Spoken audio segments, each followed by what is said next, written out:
আসসালামু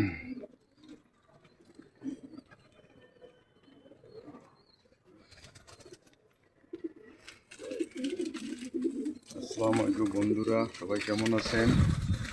রাত্রে লফটে আসলাম। এই যে কিংয়ের বাপ মা সহ এবারের বেবি, তারপরে এই যে মক্ষী ঘুঘুটা ডিম দিয়েছে।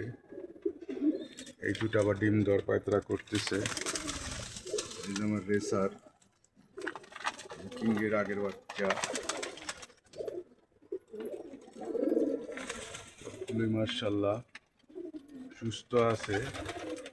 দুই একটা কবিতর আমার অসুস্থ, রাত্রে গ্রিট খেতে দিয়েছি, সব খাচ্ছে, সব লাইন ধরে। এই যে হুমা আছে আমার হুমা, এই যে রেড চেকার, এই যে কালদমের বেবি বড় হয়ে আছে, এই যে চিলা ডিম নিয়ে বসে আছে, কাগজি ডিম নিয়ে বসে আছে, কাগজি, এই যে কাগজি বাচ্চা নিয়ে বসে আছে, এইখানে একটা বাচ্চা নিয়ে বসে আছে, ওই যে আরেক জোড়া রেসার।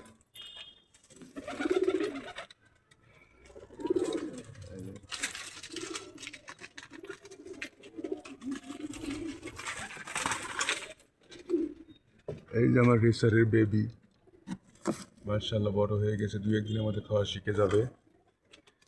তারপরে এই যে চিলা গোল্লা কবিতর, গোল্লার বেবি। এই গোল্লাটা আমার অনেক দিনের পুরাতন, প্রায় 8-10 বছর আগের বয়স, এটা এখনো ডিম বাচ্চা করেই যাচ্ছে।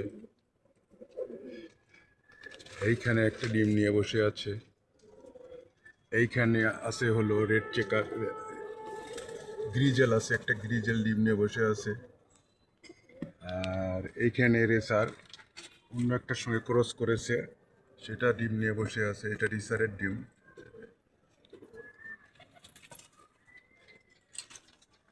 সব মোটামুটি মার্শাল্লাহ সুস্থ আছে।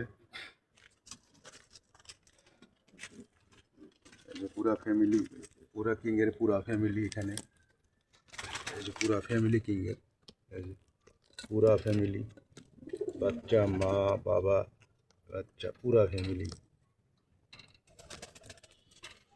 এখানে একটা ডিম নিয়ে বসে আছে, 2-1 দিনে মনে ফুটবে, আগের বারে কিংয়ের বাচ্চা। এইখানে দুটো বাচ্চা আছে,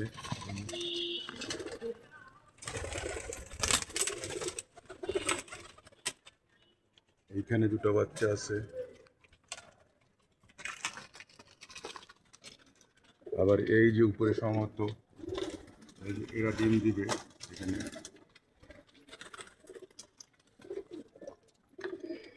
সবাই ভালো থাকবেন, আমার চ্যানেলটা লাইক দিবেন, কমেন্ট করবেন, সাবস্ক্রাইব করবেন, এতটুকু আশা আপনাদের প্রতি। আজকে এই পর্যন্তই, আল্লাহ হাফেজ।